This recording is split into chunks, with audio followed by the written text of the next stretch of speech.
Welcome. Thank you for joining us for the 5th Biennial UIC College of Education Dean's Forum. My name is Mirna Teresa Holton, and I'm thrilled to be in your company tonight and so grateful to serve the college as Director of Development. So this is a special Dean's Forum. Ordinarily, Dean Chval facilitates the conversation with faculty and staff.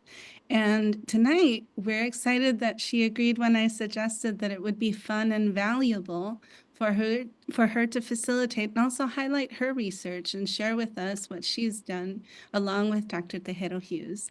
Before we get started, there are a few housekeeping items. All participants will be muted until they're not. Please keep your cameras on if you're comfortable during this interactive session.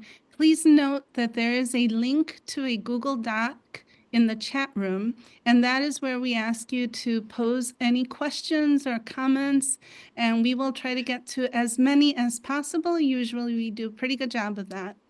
We're recording this session and it will be available on our College of Education website. You'll also receive it with a short survey following our presentation tonight. And please, we encourage you, let us know your thoughts.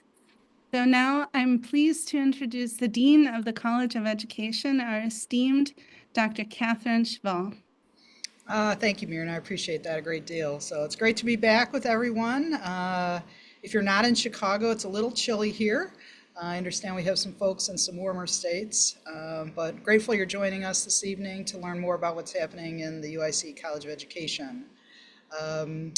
Grateful that my colleague, Professor Marie Tejero Hughes, is going to join me in a conversation. We both do similar work in some respects, collaborating with teachers, families, and students in Latine community. However, my work in mathematics and Marie's work in literacy and special education varies a little bit. So look forward to engaging more and learning a little bit about Marie's story and her work, and she's going to interview me as well. So a little background on Marie. She's a professor in special education. Her research includes working with teachers to enhance their literacy instruction for all students and collaborating with Latine families to enrich the educational opportunities of their children. Dr. Tejero Hughes has extensive experience as a principal, investigator, including directing multiple U.S. Department of Education grants focused on recruiting, preparing, and retaining special education teachers and leaders. She teaches graduate courses in literacy instruction and disabilities, as well as an undergraduate course in children's literature. So welcome, Marie. Thanks for joining me tonight. Appreciate it. Wonderful. So to get us started, I would love to understand a little bit more about your history and what facilitated your passion for the work that you do. Thanks for that question, Kathryn. And welcome to everyone as well. Like you said, it's very cold here, so it's a good thing to do on a February night, right? To hang out together in a Zoom meeting. So my history a little bit. I'll talk a little bit about, I guess, my childhood, and then as a teacher, and now as a researcher. To give you there's some people on the call that I know I've had in classes before, so you've heard a little bit of this before. So my background, I was actually born in Europe. My mom's from Spain, and my first language is Spanish. And so, that's growing up in Europe was wonderful, but we moved around a lot because my dad was in the military. And so I went to school in the Department of Defense school system. And so it was interesting coming in, not speaking the language. And so I started school in kindergarten, and I didn't know English, and the school didn't know what to do with me. They really did not see that as a strength. They saw it as a major concern of why, how could I start school and not know English? And so they decided that maybe I should go to a speech pathologist. Maybe that would help me.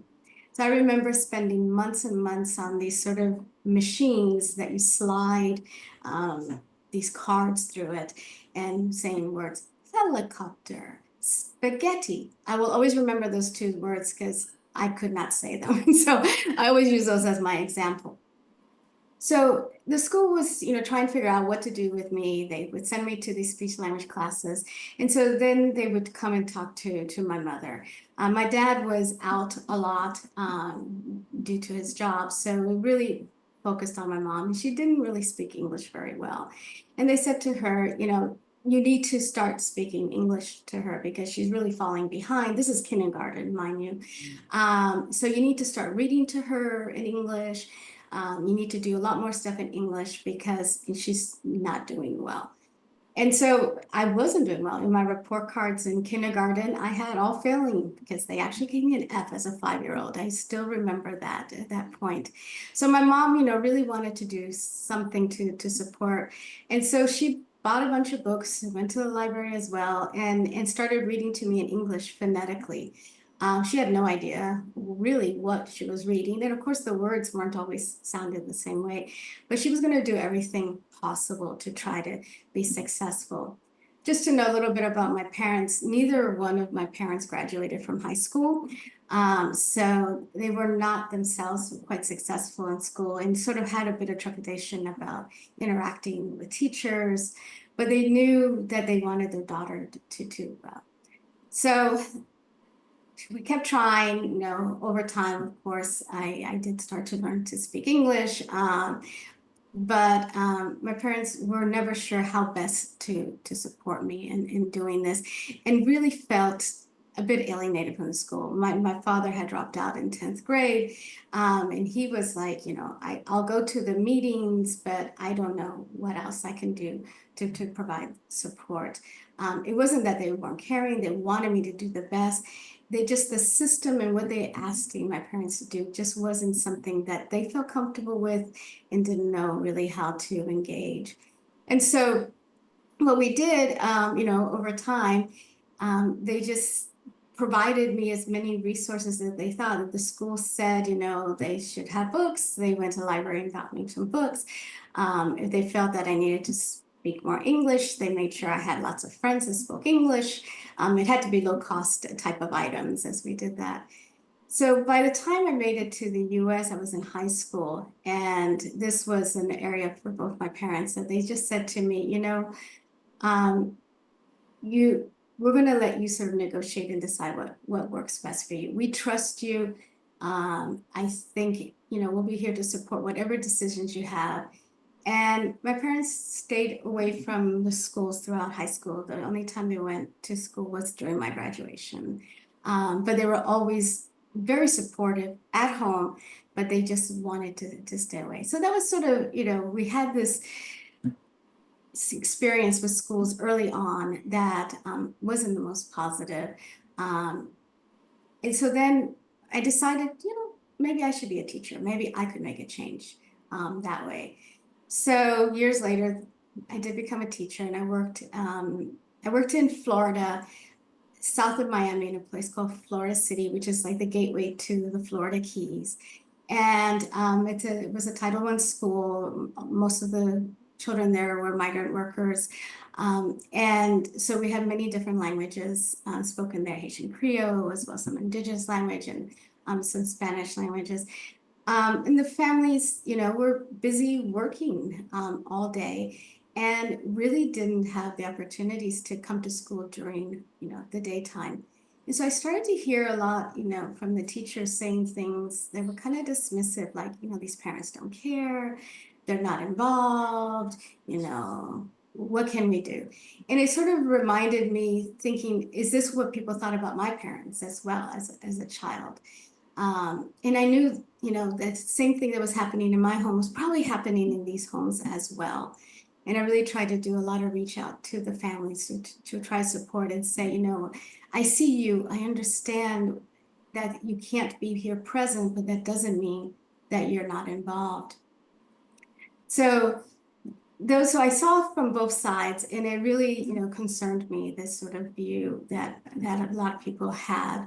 Remember, this is, many years back. So when I started my PhD studies, I really wanted to focus on Hispanic families at the time in Miami. That's the term that's mostly used there. In particular, families that had students, children with learning disabilities.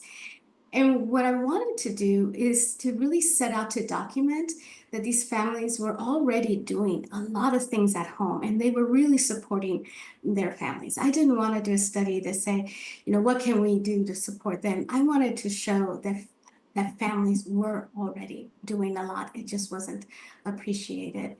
So, I went, and I interviewed different families of children with disabilities about their literacy. I visited their homes. I saw all the different things that they did, storytelling, having little mini libraries, working in the kitchen and talking about what they're doing, the kind of language development we expect to see in homes.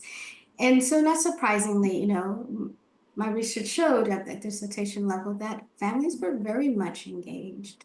They were doing a lot at home, but it was invisible to the school and not appreciated in the school. So that sort of set me out to really try to see what could I do to make this invisible work appreciated and for schools to see the impact that families really do at home. So that's just, I guess, a few little things about what led me to the work that I do from my experiences. Wow, that's quite a journey. Thank you for sharing that. It's so interesting to me as I talk to people in the college or in the community.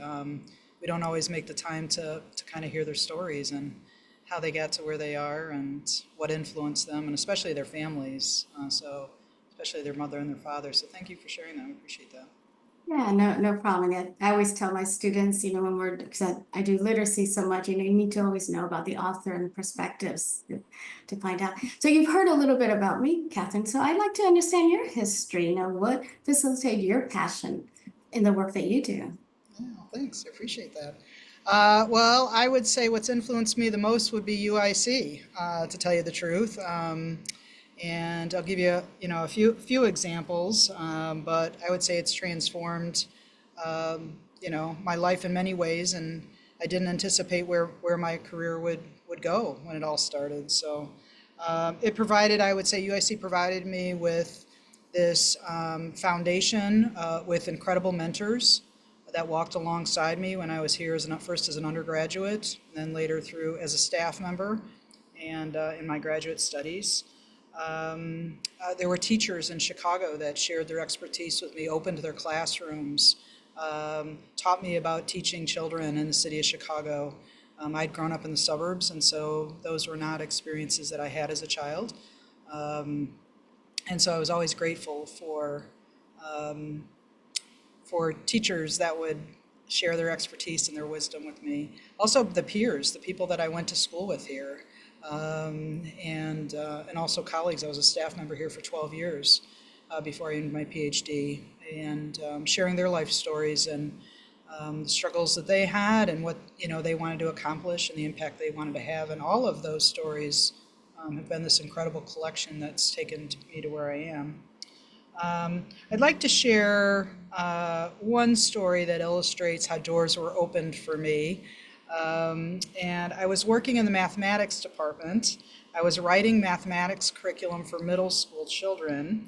And each month we would meet with Chicago public school teachers who were using the mathematics curriculum we were developing. And they would, give us suggestions for, how they thought that we should improve it. They'd tell us how the children were responding. They were, giving us better questions or problems to pose. So they were very, very helpful to our work. And one of the classrooms from school in the Pilsen community here in Chicago Public Schools, they wrote letters to us and asked us if we would come and teach a math lesson in their classroom. And I remember being so touched by these 30 letters that came in, and we're like, yeah, we have to do this. So I was, working with a lot of people on our writing team, but especially Professor David Page. And so the two of us went to the class and we said, well, can we videotape? So we got permission to videotape. And so here you see a picture of me back in the day in this Pilsen classroom. I look a little younger than I am now. and we videotaped, and that was in 1992, and I still have the videotape, so it's one of the things that I really do cherish. And that was a pivotal moment for me. I didn't realize at the time, but it was obvious to both Professor Page and I that we were witnessing an extraordinary teacher, something we had never seen before and I've never seen since. And I really wanted to understand. I wanted to understand that even though we were videotaping this at the end of the year, what did she do in her classroom over the course of a year to build the community, the mathematical community that she had? And so years later, I approached her about studying her for my dissertation when I was in the PhD program. And she agreed, but she also said, I don't think you're going to learn anything.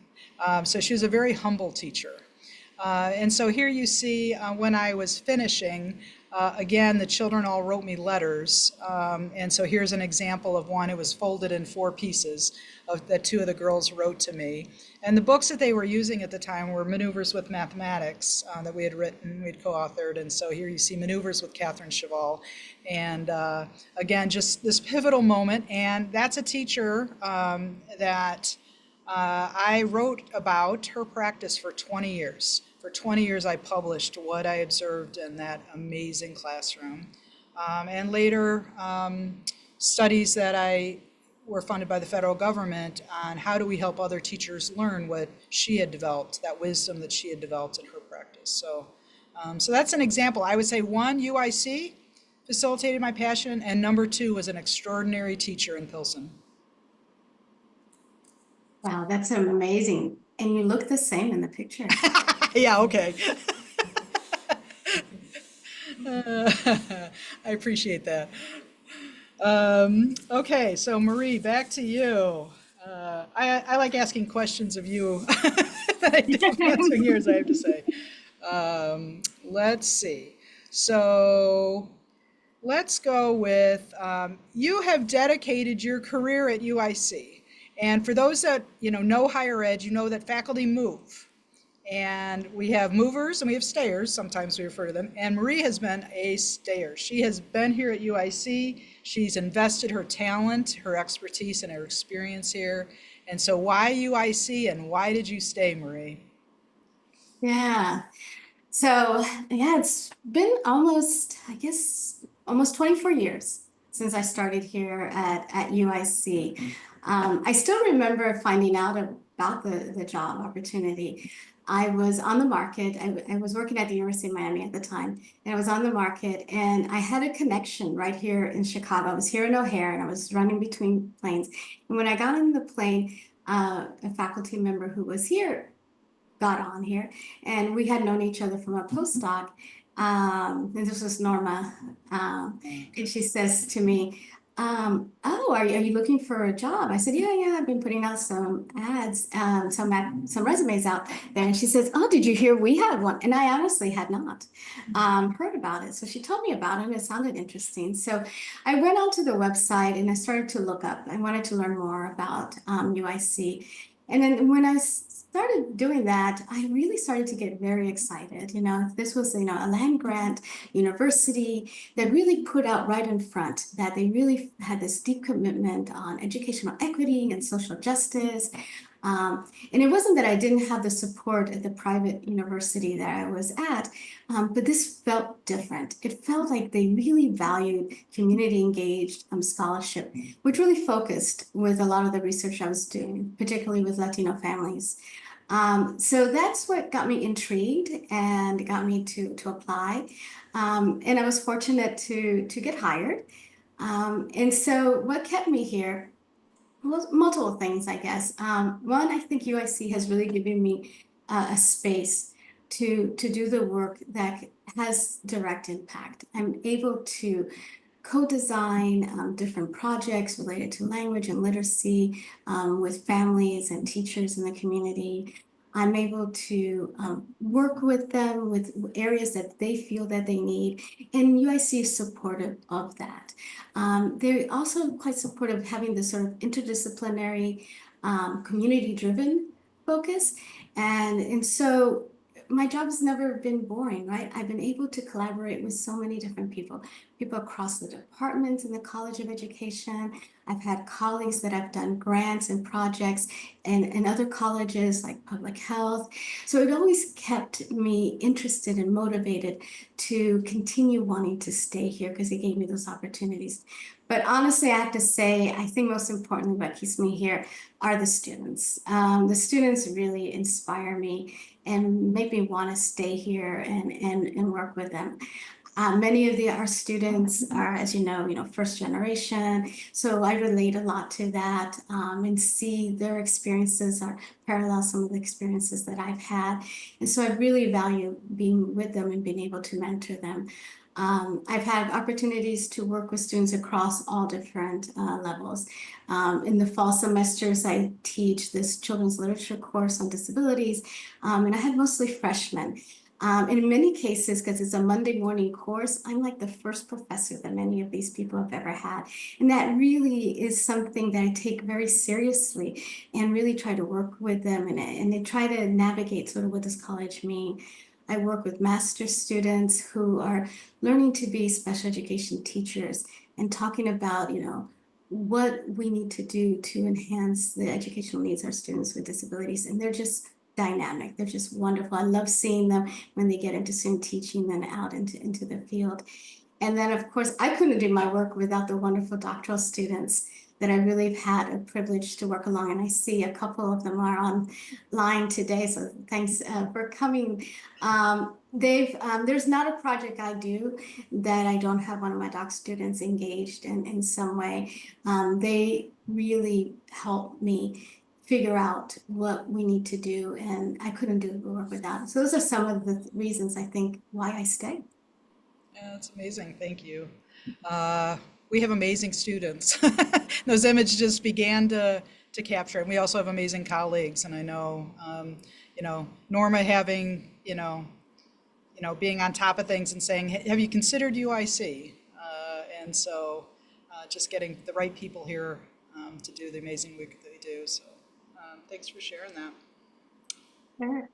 So, I guess my next question to you, you've talked a little bit already about UIC being an influence. I'd just like to hear a little bit more how UIC has influenced your research trajectory.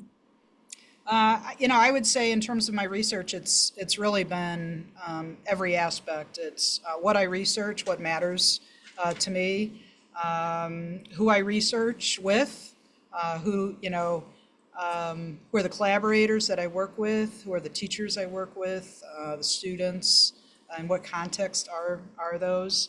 How I research, including the frameworks I use, the research methods I use, the theories, the partnerships.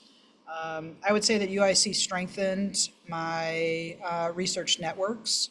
So I have this national network of colleagues that are so supportive, and two folks that I have very good relationships at other institutions contacted me in the last week. So it's great to have these networks of people that do this work, that ask you to support them and they support you. And all of those relationships started with some connection to UIC. I would say that it opened doors that I don't think I would have had elsewhere. And so in this photo, I have images of my early days in Chicago classrooms on the top, and then Havana, Cuba in the bottom left, taking a photo there with some children that are playing soccer. And then in South Africa is a picture on the right. So I had these opportunities to present my work in 6 continents, and the cultural competence in working and collaborating and presenting to people in different countries that have had different life experiences. UIC equipped me for those conversations and for those experiences, and it's been, I would say, life-giving to me in many ways. My mentors influenced how I mentored. That's one of the things I love about this place is the people that walk alongside us.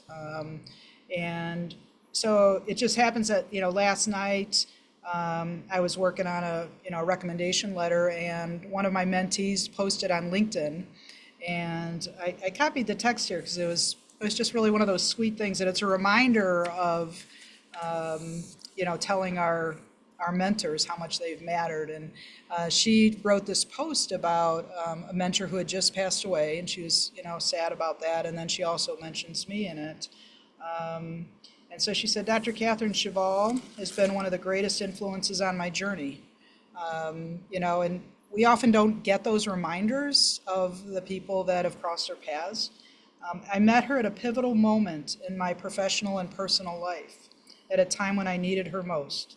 She has shown me what it means to lead with both strength and grace.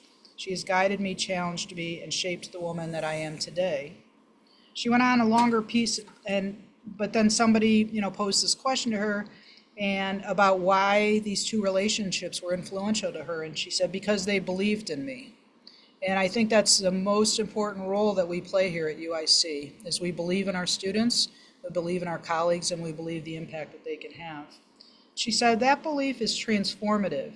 It changes everything. And they saw my potential before I did.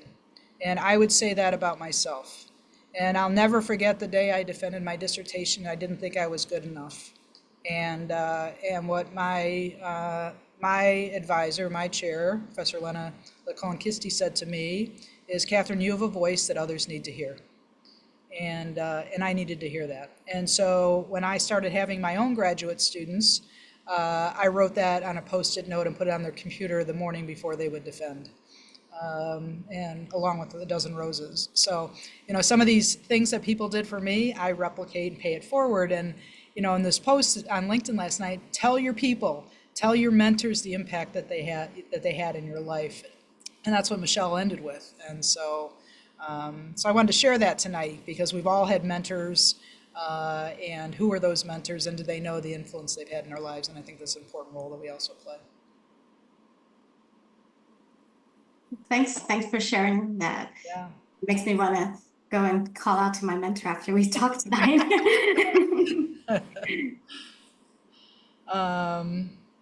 Let's see. So, Marie, please share a little bit about your recent work.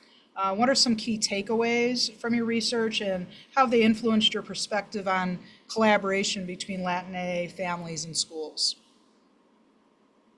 Okay. Trying to think. So I can talk about two projects I think that have to do with collaboration with families.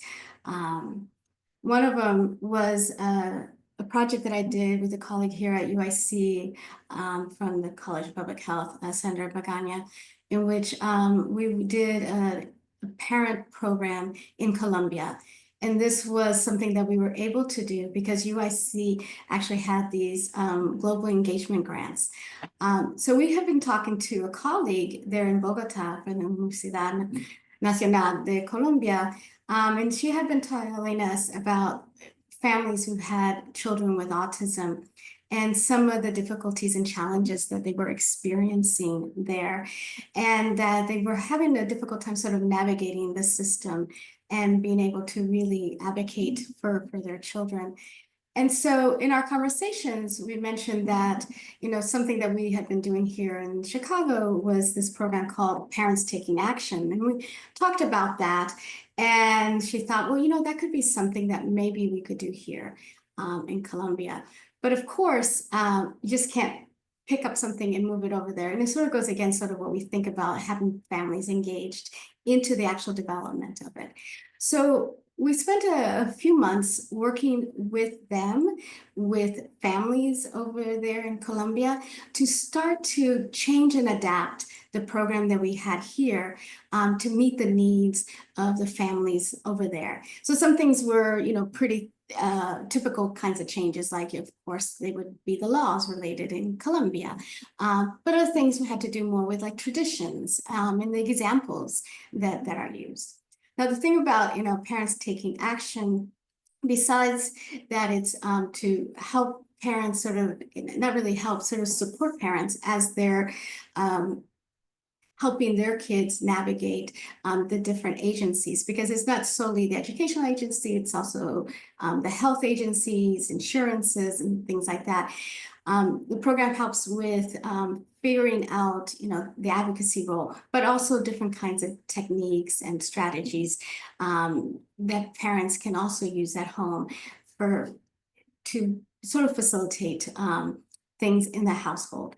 And so when we started doing this, one of the things we wanted to do is not to come into this top down and say, well, here's, after we made all these adaptations, these are things that parents can be doing.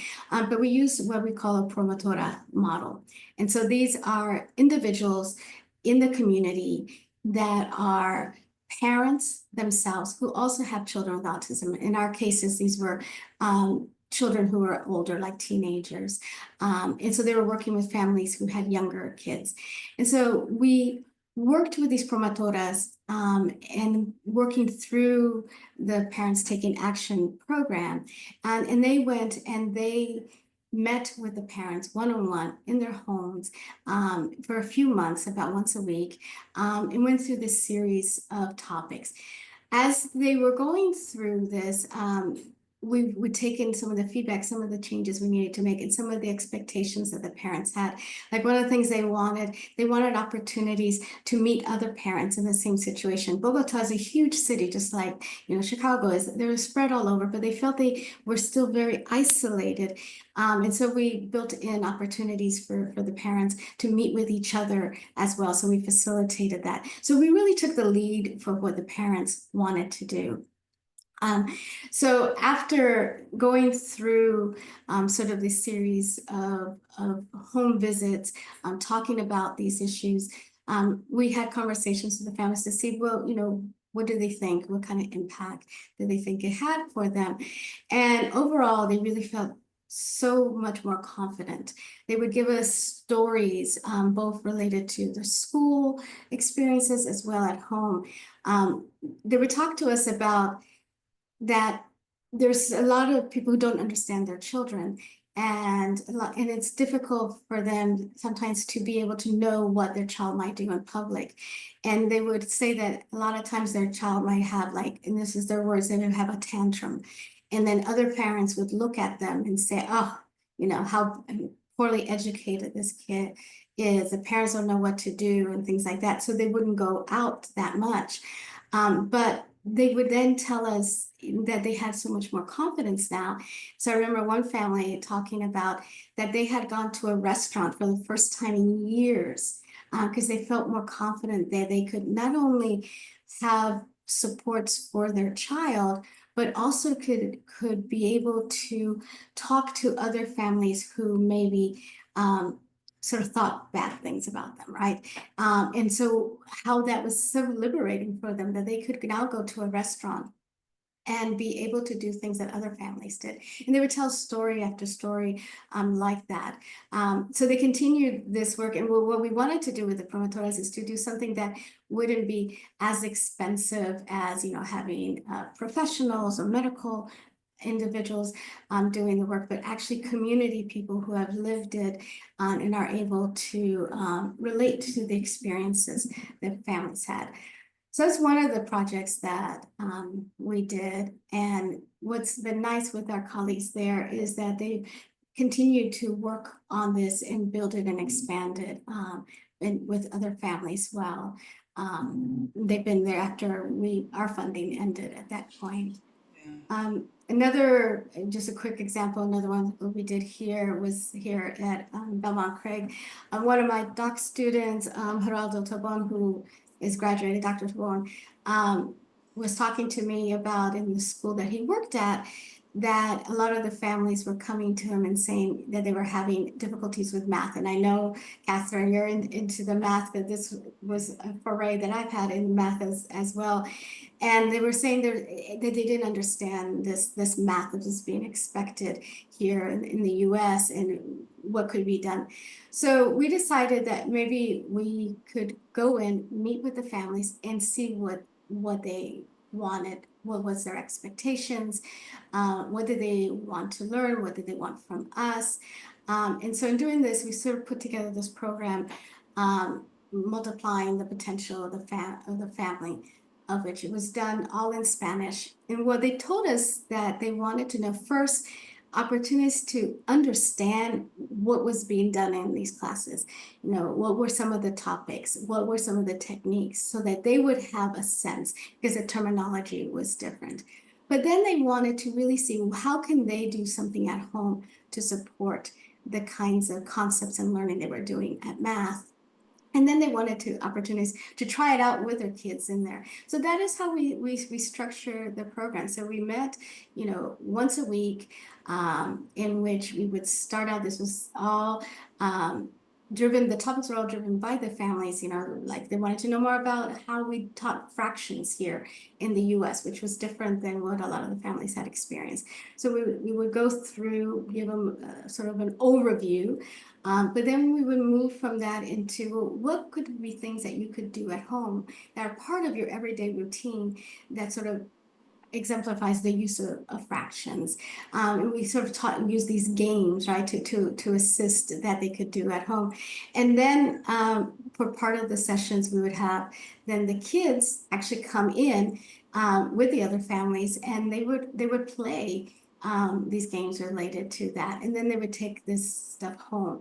And so what we saw for this, it was really trying to sort of bridge this gap between sort of this home-based math learning and what the school was instructed.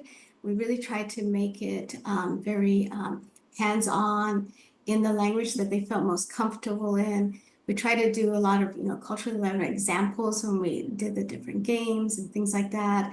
And just really encouraging the parents to sort of co-create what they expected. And we were there to sort of provide supports. So again, with both of these projects, really the idea is really helping family, not helping, I keep using that word, I meant to sort of support and guide them in the way that what they wanted to get done. And for them to really take a lead in many cases or co-create with us without us having any assumptions of what was needed. So those are some of the kinds of projects that I've done. Yeah, that's amazing. First of all, when you're talking about the example with children with autism and families and supporting the parents, and how that's, you know, we have several colleagues in the college that are working with children and families with autism, and the impact that they're having is amazing. But then also, like, you're in Columbia and you know you're going to go away, and you know you're going to come back here, thank God. And so, but then you're putting systems in place there where they could continue the work that you had started. So fantastic to hear about that. And then the second piece about parents and math, I've done a lot of work with parents and math, and now that I'm a grandmother of 4, my daughter was asking me recently when I was working with one of her children who was 2, where do parents learn this? And I go, they don't. So it's all about access and opportunity. So many parents want to work with their children with mathematics, but you know, they've never had, like, you know, specialized training on what do children learn in math at age 2 or 3 or 10 or whatever it is. So those are great examples. Thank you very much. Yeah, they're fun to do as well. Yeah. So you've heard a little bit about my experiences doing this partnership work with families. Why don't you tell us how you framed your partnerships with teachers so that they're true partnerships? Well, thanks for that question. I would say the foundational part of that is trust. It's co-creating. You used that word earlier. I'll steal that. It's learning together, and all of that requires listening. And so if you're creating a partnership where you're there to learn together, like, how does a child think about math? Or how can we take them to the next level? And what do you think? And what do you think? And a lot of back and forth. So I would say that, you know, I've been very fortunate to build some strong relationships with teachers that have lasted for years because of that trust, that learning, and that co-creating. I will use one example here, and that's, this was a study the National Science Foundation funded. They're called Career Awards, and so it was early in my career as an assistant professor. And the idea for this came in 2001, actually. I was working at NSF in DC, and John Bransford, who was a researcher at the time at Vanderbilt University, came to present to the National Science Board. He was presenting a study where he was using eye tracking software on computers to see what children were reading when they were given multiple choice mathematics items, like 8th grade, I think, at the time. And I remember as I listened to the work and what I learned that day, I've used that example a lot and with teachers of what are kids paying attention to when they're doing these kind of problems. But I wondered, and I wrote it down in my book that day in 2001, what if we could do this in classrooms? He was tied to computers, and so using eye tracking software, but I wanted to do it in live classrooms during real math lessons. So I was thinking, contact lenses like James Bond, or, this is before wearable technology. Hard to believe for those of you that didn't know that didn't exist in 2001, at least in a scale that could be purchased. And so I started talking to people about this idea, and they were starting to question my abilities. Kathryn, this is not possible. Teachers will not allow you to put video cameras on children's heads. This was kind of my idea. And you should just let this one go. But I wouldn't let this go. I kept talking about it. I said, I think we could learn a lot by seeing classrooms from the perspective of children. And so I had a colleague, Oscar Chavez, who's now a faculty member at Illinois State University, and he said, Kathryn, I think you have something. Let me play around with this a little bit and see if I can figure out how we could rig the technology. So he finally found a camera, and his wife actually sewed the Velcro on the caps, and so here you see some early prototypes of this. The camera's wired, so they're wearing a belt with the camera on, and you see the lens on the bill of the cap. And so we tested this out in 1st grade and 4th grade. So here you see some little ones wearing the camera. Watching the data with 1st graders, 6-year-olds, sometimes you get a little seasick because they do like to bounce a lot. And so you're watching this video they filmed on their head. And so I had this proof of concept that I then took to National Science Foundation to say, I'd really like to try this technology on a broader scale. So I worked with 4 teachers for 3 years, and we planned lessons together. We filmed the lessons that the children were wearing the cameras, and we had multiple cameras going. And then we would watch the videos together and talk about what we were seeing, what we were noticing, what we were learning, and then planning the next week. And so we did this for 3 years. Everybody told me nobody's going to stay for 3 years, but all 4 teachers stayed for 3 years. So for me, another part of trust and listening and co-creating is long-term relationships. So a lot of times my partnerships, my studies are long studies. And so I wanted to show an example from the head camera because I talk about this a lot, but some people haven't had the opportunity to see me speak. So I'm going to show one quick video, but first I'm going to show you the piece of the work. So this was in the pilot study. So you're going to remember this video is 20 years old. The pilot study was in 2005. And we're not yet. We're going to go back to the last one there. And so here we see an image of the problem that was given to the child, where they're asked to compare 7/8 with 3/4 and which is larger. And so you see a piece of this, you see the child's writing. They say that 7/8 is larger, and then those are the 2 images. So if you were the teacher and you were going to grade this might be the handout you would see, the work you would see to try and figure out what the child is doing. I'm going to narrate the video. We're not going to watch. The child has filmed this with the head camera, and she draws the first rectangle. She was consistent on how she drew her fractions. There were always 2 rows. That could have resulted from what was in the textbook, the curriculum materials, and those were the kinds of images she saw for fractions. So here we see that she has done, basically in that rectangle, she's done 7 columns, we'll call them, 2 rows of 7.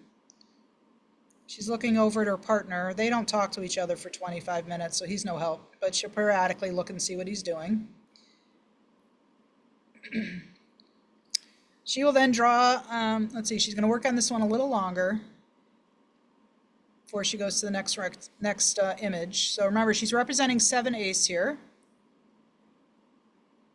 And she's got 14 squares there. We'll call them squares or units. boxes. And she shades in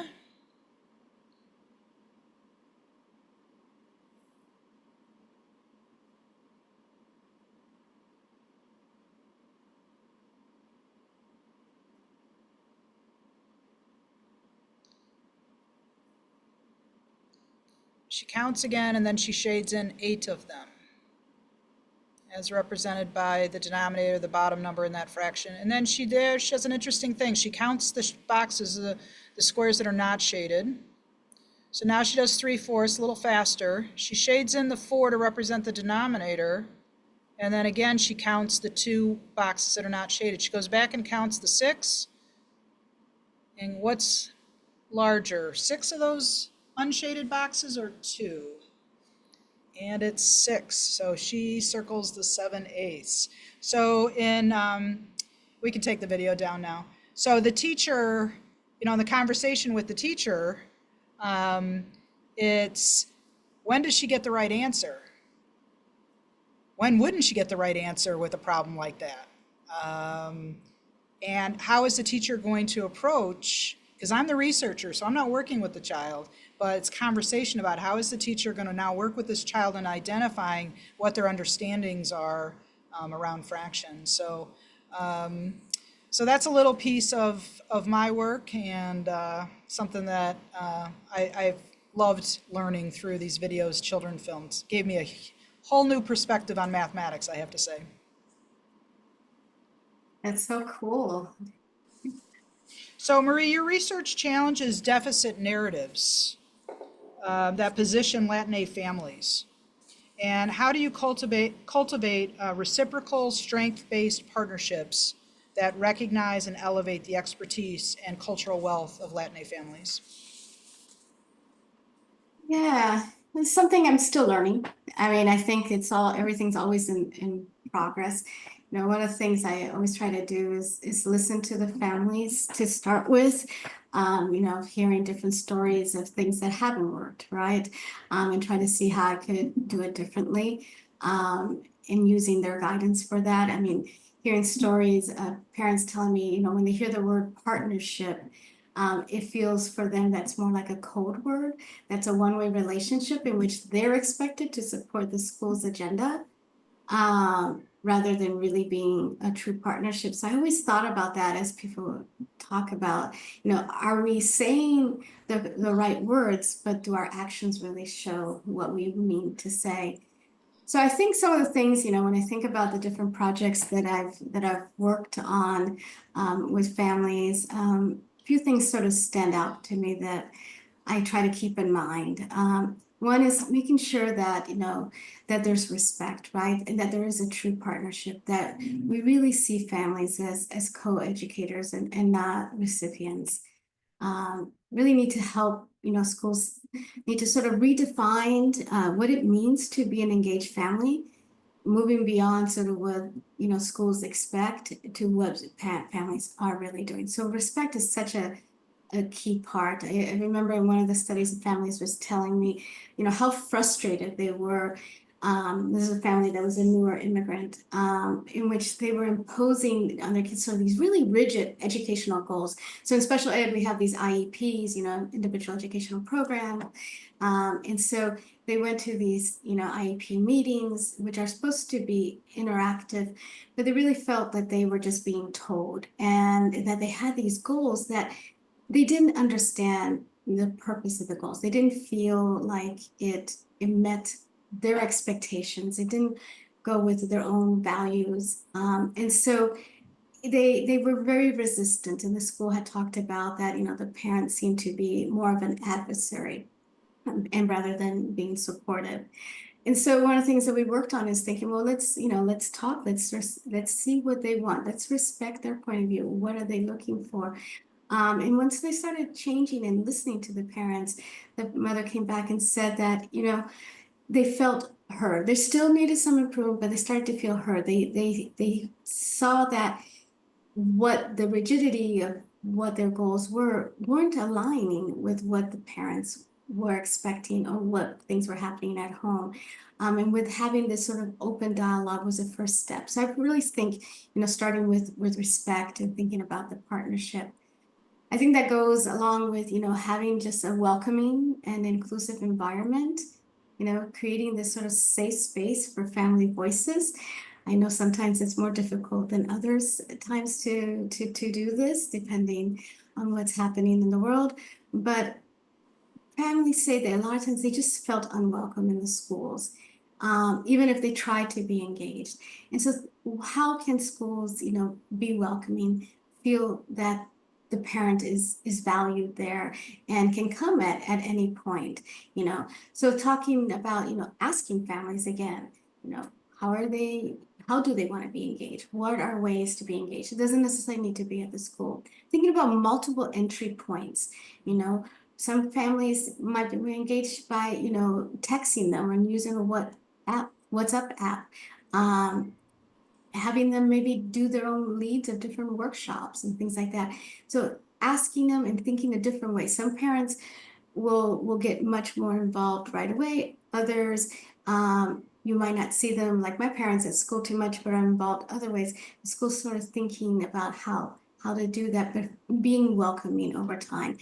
What part of being welcoming is having, like translation services, interpreters and things like that. I also think about, as my work has evolved over time, a lot of the programs I do now is really focus on family-driven capacity building. So really trying to elevate the parents' expertise. That is not families, just being learners, but they are the experts of their children and the education. So how can we use their knowledge and build the workshops and the partnerships around what they already know? They come with so much information about the communities, about their family, and let's use that to provide the supports they want.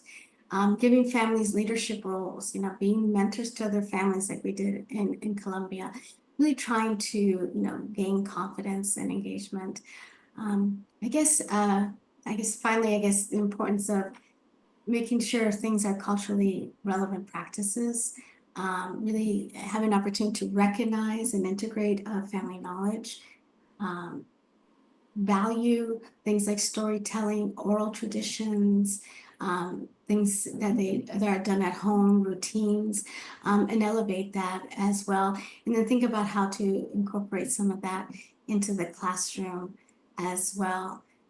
So I sort of, again, I know I'm repeating myself, but I really think it's important that we see Latino families not as these participants, but really seeing them as co-creators in these educational spaces where they're welcome, respected, they're positioned as partners. And we're not just there to help the Latino family, but really recognize and elevate their expertise. I think those are some of the things I sort of keep in mind when I do these different projects. Yeah, oh, that's awesome and so important. I hope we can continue to advocate for that positioning of these families and children.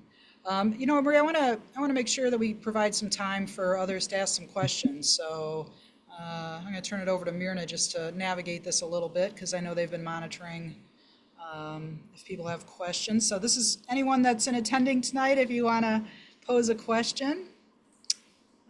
Here I go. Thank you for that. And the first is a question with a response. Someone asked whether the presentation is being recorded. So as a reminder, yes, it is. And we will share it on the College of Education YouTube channel within the next week. So just letting you all know that.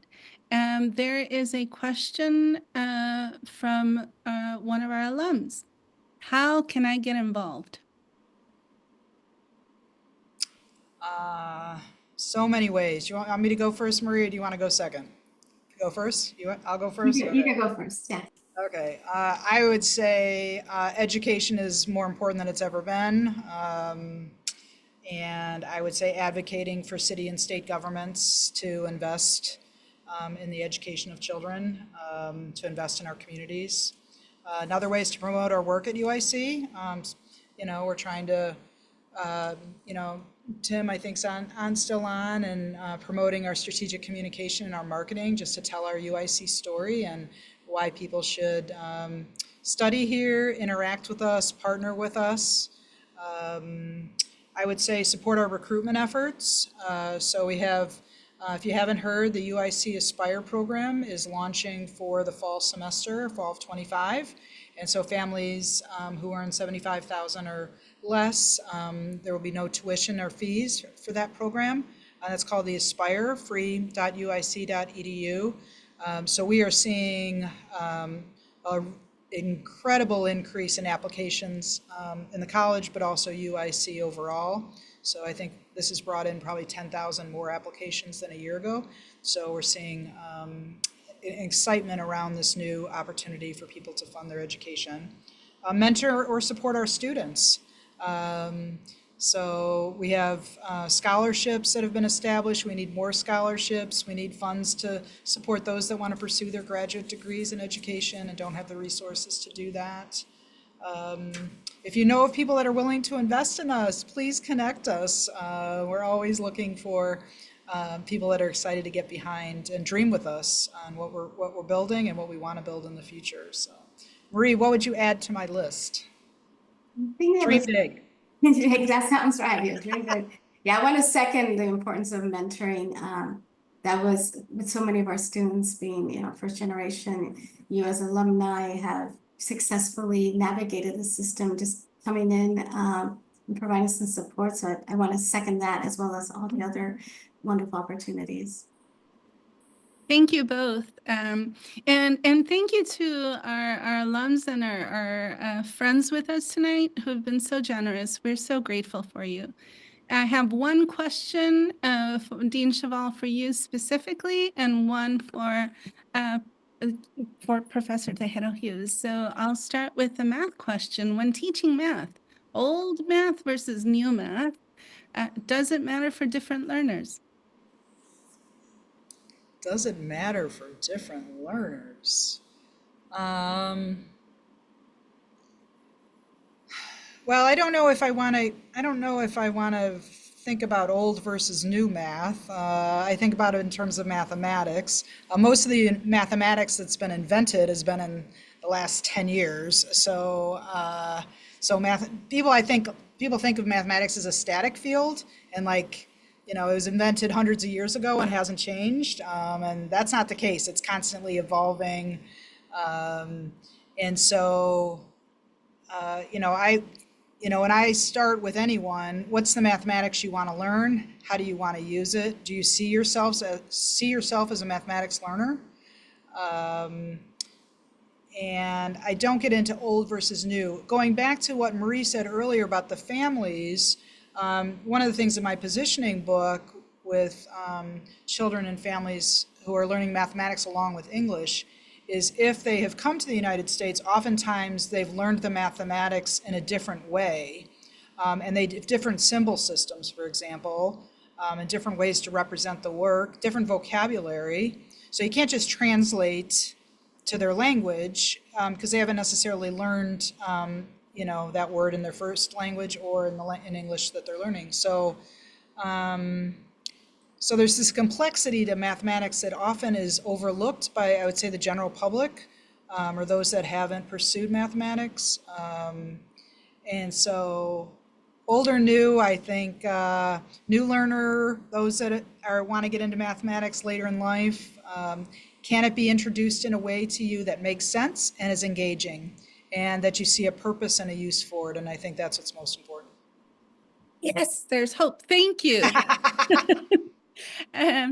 Professor Tejero Hughes, what are the two key issues or best practices that other more recently hired faculty need to know about the College of Education at UIC? Well, I think, we've been hiring just wonderful colleagues. And I think they're coming in much more prepared than when I was to do a lot of this work because the focus on community and engagement. I think one of the things, that I would suggest to them is just always keeping open-minded and listening to the communities you're working with. A lot of times we get into our own research and we have things that we really want to do. But if we listen to the community, sometimes our trajectory changes based on what is needed. So I think that's one of the things I would suggest for them is definitely they're all doing wonderful work and you want to work in that direction, but listen to the community you're working with because it might change it a little bit, it might move it a bit, and that's okay. I think that's part of being involved and doing this kind of work that we do here at UIC.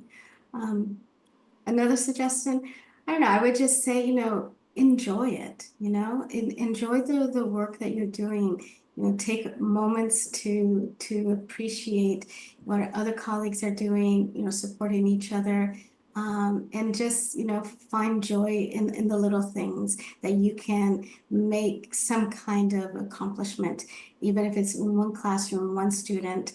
We don't always are able to affect everything around us, but sometimes we can make, solid contributions in with one or two people. Those are just a couple of things that come to my mind. Thank you. Those are all our questions for now. All right. Well, thanks so much to everyone for joining us. We're so grateful and look forward to future conversations. You don't have to wait till the next Dean's Forum in the fall semester. You can talk with us before then. But we always just want you to know we're doing great work here, and we have amazing students, faculty, and staff, and doing the work in communities and in schools and in other community organizations, working with those in school settings and informal settings, parents, community members, leaders, and it's a great place to work. So check out our website if you haven't recently, and we look forward to seeing you and talking in the future. Thanks so much, Myrna, for hosting us tonight. Appreciate it. Thank you. Thank you, everyone. Stay safe out there and warm. Thank you.